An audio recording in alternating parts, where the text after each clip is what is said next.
আসসালামু আলাইকুম, আমি রবিন আর ওয়েলকাম টু মাই চ্যানেল কেআরবি। তো আমরা কয়েকদিন থেকে ভাবতেছি যে ঈদের পর একটা ট্যুরে যাবো। ফাইনালি একটা ডিসাইড করলাম যে নাটোর ভ্যালি পার্ক যাবো, রাজশাহী। তো রাত বাজে 4টা।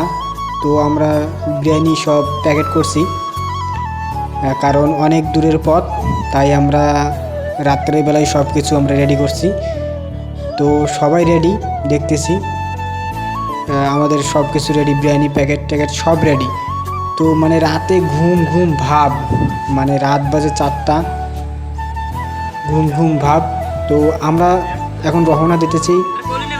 আমরা যাবো ডিরেক্ট, আমাদের একটা কার আছে হাইএক্স, ওখানেই আমরা যাইতেছি, ওখানে রওনা দিতেছি। এই দেশে সবাই ওখানে গেছে, আমরা মাত্র ওই বিরিয়ানি প্যাকেট। যেহেতু দীর্ঘদিনের পথ, তাই আমরা গ্যাস নিতেছি, ফুল গ্যাস। রাতের রাস্তাটা অনেক সুন্দর লাগতেছে। ধীরে ধীরে সকাল হইতে শুরু করলো। তো এই যে রাতের অবস্থা, সন্ধ্যের অবস্থা, এরা সেই মানে চিল মুড়ে আছে সবাই।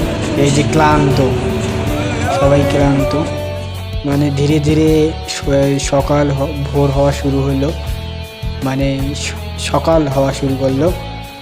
মানে আমরা তাও কাছাকাছি চলে আসলাম। তো এর মধ্যে বের হইলো 1 2 3 মানে প্রসাব।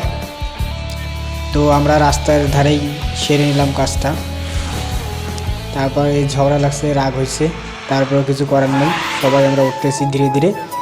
এই যে আমরা রাস্তায় কাজ সেরে নিতেছি।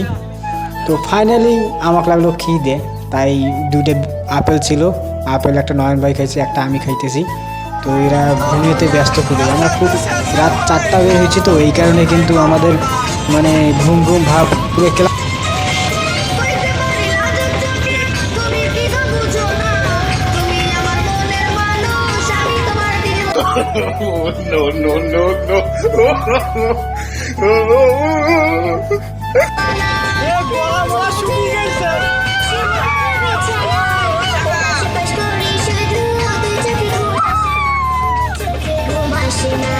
আসানা শেষ পরে আমরা খুবই ক্লান্ত। ড্রাইভারকে বললাম যে রাস্তার ধারে একটা হোটেল বা রেস্টুরেন্ট দেখে দাঁড়াইতে। তো আমরা খাওয়া দাওয়া করলাম, একটু খাওয়া দাওয়ার পরে আমরা প্রায় চলে আসলাম, কাছাকাছি চলে আসলাম, মানে একদম ভেতরে। তারপর টিকিট নেওয়ার কিছু 500 টাকা না 150 টাকা নিল। তো নামলাম আমরা ভিতরে। নেওয়ার পরে দেখতেছি চারিদিকে শুধু ঢোল আর ঢোল, মানে সব দিকে মিউজিক আর চিল মোড়ে সবাই আছে। তার মধ্যে আমরা সবাই নিয়ে বললাম, পুরো সবাই তো মানে চিল মোড়ে চলে যাচ্ছে। এইদিকে এটা কি ভাই, কে হলো? তো আমরা টিকিট কাটার পরে আমরা এন্ট্রি নিতেছি, ভিতরে প্রবেশ করব। তার মধ্যে আমাদের একটু ভিডিও সিন ছিল। ভেতরেই প্রবেশ করতেই একটা ব্রিজ দেখলাম, অসাধারণ ব্রিজটা। চারিদিকে ফির নদী না, এটা পুকুর বলে, চারিদিকে শুধু সৌন্দর্য।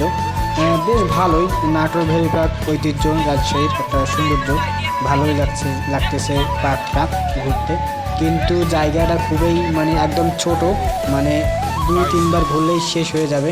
তো আমরা চারদিকে গোড়া ধরে হাঁটতেছি, মানে চারদিকে প্রচুর রোদ আর খুবই গরম। এদিকে যে দুজন ছবি তুলতেছে, মানে এখানে ফের ডিএসএলআর ক্যামেরা নাই, তো নিজেদের ফোন দিয়েই ফটোশ্যুট করতেছে। তো আমরা হাঁটতেছি, কিন্তু গরম খুবই, চারিদিকে শুধু দেখতেছি। এইদিকে যে দেখেন খুবই সুন্দর, এদিক দিয়ে কিন্তু ছবি তোলা যাবে, কিন্তু আপনাদের যদি কখনো চাপ হয় এইদিকে যাবেন, এইদিকে 10 টাকা নেবে ক্লিয়ার করা। এইদিকে কারো যদি চাপ বের হয় তাহলে এইদিকে আসতে পারেন। তো এই যে আমরা রাস্তায় হাঁটতেছি, কথা বলতে বলতে সবাই হাঁটতেছি। এদিকে আমাকে দেখো একটু। তো আমরা হাঁটতেছি, মানে চারিদিকে শুধু রোদ আর মানে প্রচণ্ড গরম। আর এদিকে ছোটো ভাই প্রজাপতি, মানে একটা ডেঙ্গু।